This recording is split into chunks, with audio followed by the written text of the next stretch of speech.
Welcome to एम इज blog. तो बंधुসকল আজি আপোনালোকৰ সন্মুখত পুনৰ উপস্থিত হৈছোঁ বহুত ধুনীয়া এটা ভিডিঅ' লৈ।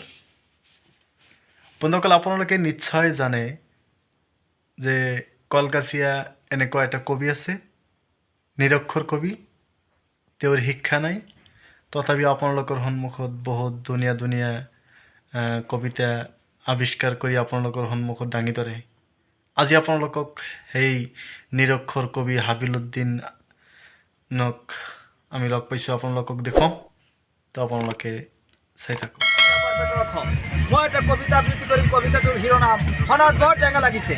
অসম দেশৰ পৰিস্থিতি সন্মুখত ডাঙৰ নদী, পাৰ হ'বলৈ বৰ হেঁপাহ, দেশত আছে বেয়া নেতা, কেনেকৈ হ'ব উন্নতি, শিক্ষাতেই চলি আছে দুৰ্নীতি, মানৱ জীৱনৰ মূল সুঁতি, অধ্যয়ন কৰিলে হ'ব দেশৰ উন্নতি, গছ লগালেহে ফল পাব, খাবলৈ বিচাৰিলে ক'ত পাব, আমনি লাগিলে টেঙা খাব, আদৰ্শমান মানুহৰ ওচৰত সদায় যাব, ঘাত প্ৰতিঘাতৰ মাজত পৰিলে জ্ঞানী মানুহৰ পৰা উপদেশ ল'ব, যিসকল মহান ব্যক্তিৰ বাবে স্কুল কলেজ ৰাস্তা ঘাট কোৰ্ট কাছাৰী কৰা, ছাত্ৰ ছাত্ৰী অধ্যয়ন কৰাৰ সময়ত কেনেকৈ পাহৰি গলা, দূৰ দূৰণিৰ পৰা আহি সমাজতে চাকৰি কৰা, চৰকাৰৰ পৰা দৰমহা লৈ ঘৰত ভজন কৰা মা দেউতাক কেনেকৈ পাহৰি গলা, খনাত বৰ টেঙা।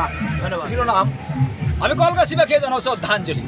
শ্বিলঙত আহিছিলা ভাষণ ৰাখিবলৈ দেশৰ কল্যাণৰ বাবে, তেনে সময়তে মৃত্যু হ'ল তোমাৰ গোটেই ভাৰতৰ মানুহে কান্দে।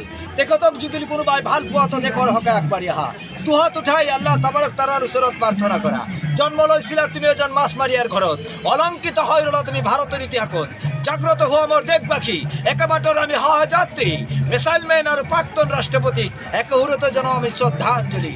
বৰষুণ আহিব, জিলিকাই থাকিব আকাশত ডেৰেকণি, অধ্যয়ন কৰিলে হ'ব পাৰিবা তেখেতৰ নিচিনাই বৈজ্ঞানিক, দুৰ্বল নহবা ভাঙি নপৰিবা, এজন দুজন কৰি ওলাই আহিবা এপিজে আব্দুল কালাম চাহাবৰ নিচিনা, তুমিও এদিন দেশৰ সুনাম কৰিবা। অসম দেশৰ মই এজন নিৰক্ষৰ কবি, কলমেৰে মই গীত মাত লিখিব নোৱাৰি, টিভিৰ মাজত তোমাৰ চেহেৰাখন চাই সদায় পৰিল মোৰ চকুৰ পানী। ধন্যবাদ। Thank U.